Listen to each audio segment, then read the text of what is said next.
Les lundis de l'écho, avec la CCI du Gers. Nous sommes lundi aujourd'hui, forcément, les lundis de l'écho, c'est parti pour les 5 premières minutes et je suis très heureux d'accueillir sur Hit FM Radio Baptiste Ramouneda. Bonjour Baptiste. Bonjour Patrick. Nous allons prendre la direction de Castéra-Verduzan. Si vous ne connaissez pas, on va poser ce village sur la carte du Gers. C'est au cœur du Gers, c'est environ un peu moins de 1000 habitants à Castéra-Verduzan, ville thermale, et à Castéra-Verduzan, il y a une très belle auberge contemporaine qui s'appelle le Florida. Mais je voudrais savoir ce que une auberge contemporaine. Quelle serait cette définition, Baptiste ? On va déjà scinder les deux mots. Une auberge, c'est en fait un lieu de vie où on a à la fois de l'hébergement et un lieu de restauration.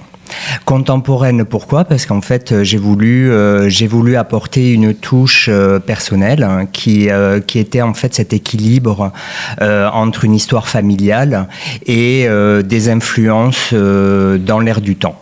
Alors justement, parlez-nous de cette histoire, l'histoire de cette auberge contemporaine, le Florida. Alors déjà, je suis la 4e génération d'une famille d'hôteliers restaurateurs, plus restaurateurs qu'hôteliers. Et à l'origine de cette histoire, c'est mon arrière-grand-mère qui est fondatrice de cet établissement et qui était aubergiste. Alors, je le disais, c'est au cœur du Gers, dans une ville thermale. Comme écrin, on ne pouvait pas trouver mieux, Castéra-Verduzan. C'est vrai que déjà, en termes de commodité, on est sur un axe préfecture-sous-préfecture. Donc, on est on est à 20 minutes d'Auch et 20 minutes de Condom. Donc, on ne peut pas faire mieux. C'est un axe assez passant parce qu'en fait, le village est en bas de la vallée de la Baïse et il n'est pas isolé. Et il y a toujours eu historiquement des termes, ça on le sait, et surtout beaucoup de commerce. Donc il n'y a pas que le Florida, il y a un ensemble de commerçants qui font que ce village est attractif et a toujours marqué les gens par le plaisir qu'ils avaient à y venir en fait. Donc ils pouvaient venir pour les thermes, pour le casino, pour se restaurer ou tout simplement pour faire des courses. Oui, en effet, c'est passant, mais surtout on s'y arrête à Castéra-Verduzan pour toutes les raisons que vous venez d'évoquer. Et si on s'arrête et qu'on pénètre dans l'auberge contemporaine, le Florida, qu'est-ce qui va nous marquer dans un premier temps ? Je pense que déjà c'est des personnes, des personnages. Je pense que déjà il faut aimer, vouloir rencontrer des gens, rencontrer l'histoire de la famille. C'est déjà un peu comme rentrer chez les gens qu'on connaît ou qu'on connaît pas, mais c'est déjà une rencontre. Voilà. J'ai voulu garder, si vous voulez, je reviens sur votre première question, l'aspect d'aubergiste. C'est vraiment ce lien qu'on a envie d'avoir ou de retrouver. Quand on n'a pas envie de lien, on va à l'hôtel. Voilà, vous avez un numéro de chambre, on vous donne des clés, on vous demande on vous dit par politesse si tout va bien et voilà. Il peut y avoir des restaurants aussi comme ça, des restaurants où monsieur, tout le monde vous sert, on s'en fiche de savoir ce que vous pensez ou de ce que vous êtes ou qui vous êtes, on s'en fiche, vous êtes là pour manger, on vous restaure, vous partez, vous payez, c'est très bien. C'est pas ce concept-là chez moi. Chez moi, on a vraiment plaisir à recevoir les gens et à donner. Et je pense que le client attend aussi ce contact et de recevoir du plaisir dans l'assiette, plaisir à l'œil, voilà, et peut-être se rappeler des souvenirs. Parce que c'est peut-être ça aussi l'histoire de ces gens qui viennent, une histoire où ils étaient peut-être plus jeunes ou voire tout petits. Et c'est vrai que ces 4 générations de mes ancêtres ont fait que ces gens sont une partie de la famille de ces gens et sont venus à un certain moment et il y a un souvenir qui s'est créé et du coup ils viennent retrouver ce souvenir. En tous les cas, vous en parlez parfaitement. On ressent bien l'amour que vous avez pour cet établissement car car vous le disiez justement, quand on vient chez vous, en fait, on vient chez vous, on vient chez la famille Ramouneda, et il y a toute cette histoire, et on le ressent parfaitement, mais justement, il n'y a pas trop de poids sur vos épaules, parce que au bout de la 4e génération, là, il y a une grosse part de responsabilité, il y a une grosse responsabilité qui vous revient. Oui et non, je sais pas, je le sens pas. J'ai toujours été quelqu'un de assez perfectionniste, donc me sentir une épée de Damoclès au-dessus de moi, je vous dirais non, parce que mes parents déjà m'ont laissé libre de mes choix depuis tout petit. J'ai pas commencé à faire de la restauration après le bac, hein, même si j'ai baigné dedans, ils m'ont quand même laissé libre de partir et de revenir et de faire des choix, des orientations à Florida qui était ma vision des choses, comme mon père a eu sa vision après avoir succédé à sa mère et ma grand-mère pareil. Enfin bon, chaque personnage était différent, avait sa personnalité, et je pense que chez les Ramouneda on a une personnalité assez trempée et singulière, et je pense que chacun de mes ancêtres et chacun de nous avons su s'adapter. Un petit mot sur l'équipe. Important aussi d'avoir une équipe comme celle que vous avez. Tout à fait. C'est une entreprise. Il y a la phase immergée de l'iceberg et les autres. Donc c'est un peu l'arbre qui cache la forêt. Oui, c'est une équipe. C'est une équipe de. Ça dépend. C'est très saisonnier. Hein, la restauration, en tout cas dans le Gers, mon activité est relativement saisonnière. Donc on peut commencer à 3-4 et finir en haute saison à 8-9. Donc oui, donc c'est une articulation. C'est vrai que je suis beaucoup en représentation parce que les gens s'attendent à me voir, mais je fais aussi personnellement beaucoup en off que les gens ne voient pas, mais qui sentent parce qu'ils se disent ils voient qu'il y avait du détail et que ce détail-là prend du temps. Mais c'est vrai qu'il y a aussi du temps dans l'assiette, et c'est vrai qu'aujourd'hui on peut se dire des fois je mange un agneau de lait, très bien, j'aurais pu me le faire chez moi, cuisine un agneau de lait, oui, très bien, mais la manière dont on le cuisine, la manière dont on l'accompagne, tous les ingrédients qu'il y a, qu'on est allé chercher, qu'on a pris le temps de cuisiner, parce qu'aujourd'hui, cuisiner, on se dit, tiens, je cuisine. Ah oui, non, mais c'est pas une cuisine de micro-ondes, c'est pas une cuisine comme ça chez nous. Et tout ça prend du temps, et ces équipes sont des passionnés, donc prennent le temps de faire ça bien. Nous sommes sur la route départementale 930 entre Auch et Condom. On s'arrête, un joli village nous accueille. Dans ce village, il y a une belle auberge. Nous venons d'y entrer avec Baptiste Ramouneda qui vient de nous accueillir. Il va nous installer et dans quelques instants, Baptiste, on va aller, vous savez où ? On va aller en cuisine. Ah, je savais pas que je travaillais aujourd'hui. Je pense qu'on va vous faire travailler. On va en cuisine dans quelques instants. Ça marche. Et vous restez avec nous sur ITFM Radio. On est toujours du côté de la belle auberge contemporaine, le Florida. Nous sommes à Castéra-Verduzan ce matin. On revient dans quelques instants. Les lundis de l'écho, avec la CCI du Gers. Et ce matin, nous recevons Baptiste Ramouneda de l'auberge contemporaine Le Florida. Alors, on vous a présenté Le Florida pour celles et ceux qui ne le connaissent pas encore. Et puis, on a évoqué ces souvenirs que l'auberge et que le restaurant peuvent générer. Et d'ailleurs, là, nous avons reçu un SMS, celui de Henri, qui se souvient des célèbres riz de veau. C'est ce que vous disiez tout à l'heure, Baptiste. Hein, ces souvenirs qui nous permettent ensuite de revenir dans le restaurant. Tout à fait. C'est les souvenirs qui sont... les souvenirs, si vous voulez, c'est souvent, enfin c'est toujours d'ailleurs, jamais des moments qui déçoivent. C'est toujours un moment heureux, un moment convivial qui s'est passé, un moment où une émotion gustative qui a fait que quelque chose a chaviré dans le palais, dans la tête des gens, et voilà, et ils se souviennent de cet instant et du lieu. Et du coup, il décroche pas, et c'est comme ça que voilà, ce monsieur vous a envoyé a partagé son émotion. Alors justement, qu'est-ce qu'ils ont de particulier, ces riz de veau? On avait promis à nos auditeurs de les emmener en cuisine, alors là on y est. Qu'est-ce qu'ils ont de particulier? Déjà, ils ont de l'amour. Une cuisine sans amour, c'est une cuisine qui est fade. Donc c'est déjà la première la réussite de la recette passe par là déjà. C'est un ingrédient à part entière, l'amour, dans la cuisine. C'est un ingrédient à part entière. Il ne faut pas que ça, parce que c'est beaucoup de technique aussi, mais c'est une histoire de passionné déjà. Il faut que cette passion passe par des mains, et que ces mains transforment un ingrédient qui devient unique.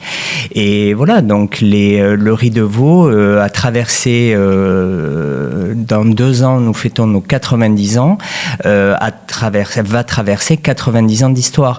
Donc cette recette, on peut être copié. Je sais que le riz de veau n'est pas quelque chose qui est unique au Florida, mais ce qui fait la singularité de ce plat, c'est la sauce. Et en fait, quand j'ai succédé, quand j'ai repris l'établissement il y a 11 ans maintenant, le chef, il était important qu'un chef s'installe au Fourneau du Florida dans l'esprit qui avait été celui de ces 3 générations de cuisine. Donc en fait, Marc était un chef qu'on appelle saucier.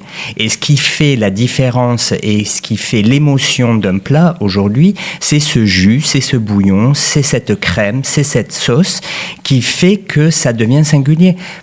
Et vous avez des restaurants où vous pouvez avoir le même ingrédient, sans la sauce, et l'émotion, elle passe différemment. Je ne veux pas dire qu'elle passe pas, elle passe différemment. Vous avez commencé à évoquer le nom du chef que l'on peut retrouver dans les cuisines et derrière les fourneaux du Florida. Un mot sur Marc? Alors Marc, c'est déjà une histoire avec Florida qui a commençait bien avant moi, parce qu'en fait il était sorti de l'école hôtelière, il est arrivé au Fourneau de Florida à l'âge de, je crois, 19 ans, 19 ou 20 ans maximum, et c'est une rencontre déjà entre mon père et lui qui s'est faite, et une histoire, je dirais pas d'amour, non plus de famille non plus, parce que c'est pas ce lien de sang qui les unissait, mais un lien de confiance et de transmission. Mon père l'a propulsé dans des grands restaurants après avoir fait ses preuves au Florida, bien sûr, et il a fait sa carrière principalement en Europe, mais jusqu'à des restaurants de 3 étoiles Michelin, donc vous pouvez même pas imaginer la pression que vous avez, la pression de bien faire et de bien exécuter, parce que vous êtes quand même le bras droit d'un grand chef, et Marc,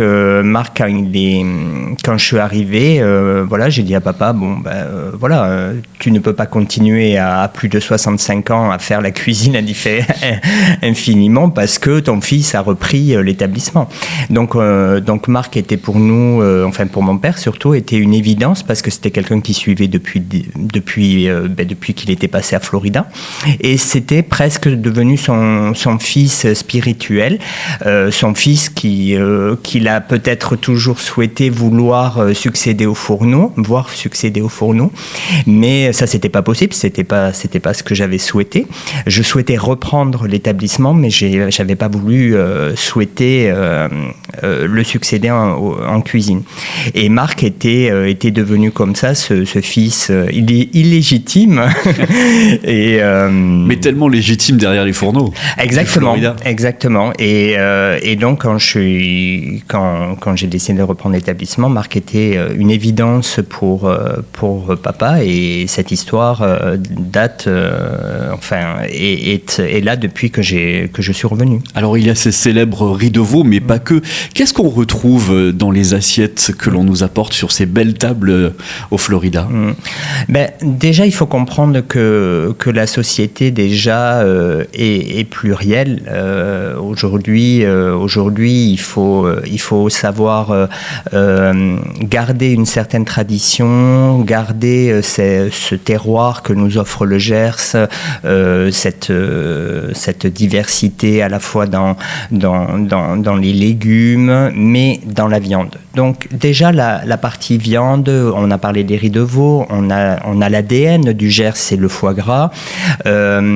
Tout ça est visible dans le restaurant, mais si vous voulez, vous me parliez tout à l'heure dans votre première question de ce contemporain. D'où il vient ce contemporain? Eh bien, il vient dans l'air du temps, dans le fait que aujourd'hui il faut proposer une cuisine, je dirais pas plus diététique, mais plus saine, mais toujours avec des notes d'auteur, qui fait que vous avez l'élégance d'un plat et toujours l'émotion d'un grand plat. Donc on va y apporter de la modernité par des produits de la mer, ultra frais, par des légumes que nous offre la terre du Gers, mais des légumes qui ont une croissance jeune, c'est-à-dire qu'on l'on cueille quand c'est des mini légumes, et tout ça avec ce chef d'orchestre Marc qui est toujours au fourneau et qui fait que il sublime ses produits. Et donc du coup on arrive à avoir une clientèle qui est peut-être des fois plus traditionnelle, qui est peut-être plus conservatrice, qui va choisir cet agneau de lait que l'on est en train de proposer en ce moment à la carte, de choisir un foie gras avec une infusion asiatique dedans, ou ce riz de veau dont on parlait, et à côté peut-être avoir son épouse ou la personne qui l'accompagne vouloir manger de manière plus légère, plus subtile, peut-être plus végétale aussi, et se dire que on offre ce panel-là tout en ayant une carte très concentrée et très courte. Ça, c'est pour la table. On va parler, et ce sera ma dernière question concernant les chambres. On est dans une auberge contemporaine, certes, mais on peut y rester un petit moment ou un séjour un peu plus long. Et c'est vrai que j'ai vu quelques photos, elles sont d'un raffinement extraordinaire. Un mot sur la décoration, parce que c'est tellement important aussi, se sentir bien dans un établissement comme le vôtre. Oui, après, c'est là que mon travail ou ma personnalisation s'est vraiment réalisée dans les lieux. C'est que, en fait, mon parcours pendant 15 ans était à Paris et dans le milieu de la mode. Donc, tout ce qui est la mode, le design, l'architecture, l'art, tout ça c'est imbriqué dedans. Donc j'ai souvent été amené à voyager de par mon métier.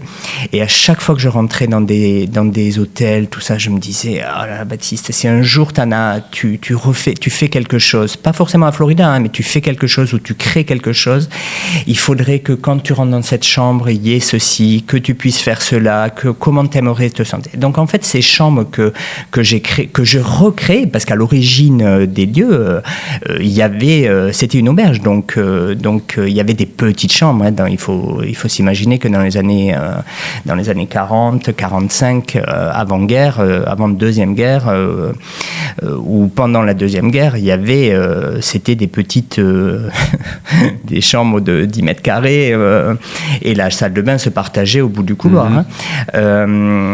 Aujourd'hui, pour moi, c'était une évidence. Pour moi, c'était pareil. Il fallait qu'on reste à Florida. Je voulais qu'on revienne à l'ADN de cette maison, et que les gens puissent vivre une expérience dans l'assiette, mais aussi dans le cadre. Et alors, c'est sûr, dans le Gers, il y a des châteaux, tout ça. J'aurais pu hériter d'autres choses. Mais pour moi, cette maison, c'est une histoire de vie et d'amour. Et donc, du coup, coup, il fallait que je me sentais le devoir de reprendre et de réveiller cette mariée qui était devant moi. En tous les cas, elle est absolument sublime. Florida, parce que c'est ainsi que vous le nommez, j'ai remarqué, on dit pas le Florida chez vous, mais on dit Florida. C'est une personnalisation. C'est un peu comme c'est pour être plus direct. On va pas Patrick vous appeler Monsieur Patrick. Voilà, c'est juste où à l'origine de l'internet il y avait le Facebook. On n'appelle plus ça le Facebook, on appelle ça Facebook. Voilà, donc Florida pour moi c'est un prénom. C'est devenu quelque chose qui est dans presque dans le dictionnaire gascon et c'est un mot qu'il faut avoir dans son langage courant presque. Donc Florida appartient, si je peux me permettre ainsi, au label Les Tables du Gers. En tous les cas, à adhérer au label Les Tables du Gers. Depuis l'origine, quasiment. C'est important d'adhérer à ce groupement de restaurants avec la CCI du Gers. Oui, qu'est-ce que ça vous apporte ? Ça m'apporte, je sais pas si on peut parler apporter, mais déjà c'est un soutien à l'économie locale. Donc déjà, vous avez parlé de Tables du Gers, il y a aussi Hébergers qui est aussi un autre label, mais plus sur la partie hébergement, qui est organisé et animé par la CCI et par Madame Casals. On est sur vraiment, oui, je veux dire, vous pouvez pas, surtout sur un territoire qui est ancré dans des traditions, vous pouvez pas arriver dans la région et vous dire, je m'en fous des autres. Je m'en fous, je suis entre mes quatre murs et tout ça. Voilà, non, il faut être avec les autres, il faut soutenir la région, il faut être visible. Alors, à ma dimension, à mon échelle, j'ai une certaine visibilité grâce aujourd'hui à l'Internet, à la renommée qui s'est créée depuis 4 générations. Mais on peut pas faire les choses tout seul. Et c'est un peu la discussion qu'on avait sur ce village de Castéra-Verduzan. On ne peut pas être tout seul à Castéra-Verduzan et faire venir 1 million de personnes. C'est pas possible.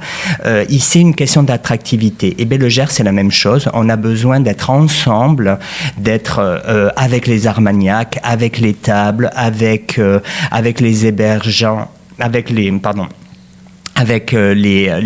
hôteliers pour représenter la région et faire qu'ensemble on est plus fort pour attirer et faire le poids par rapport à des régions qui sont historiquement plus lourdes par leur histoire dans les vignes ou historiques. Donc c'est jamais seul qu'on peut faire les choses. Baptiste Ramoneda avec Florida ce matin. Allez faire un petit tour du côté de Castéra-Verduzan. Vous allez entrer dans ce bel établissement, vous serez accueillis parfaitement et vous allez bien évidemment pouvoir apprécier les mets servis sur ces jolies tables. Merci beaucoup Baptiste. Merci à vous Patrick pour l'invitation. Avec grand plaisir, vous revenez chez nous quand vous voulez. Retrouvez les lundis de l'écho avec la CCI du Gers.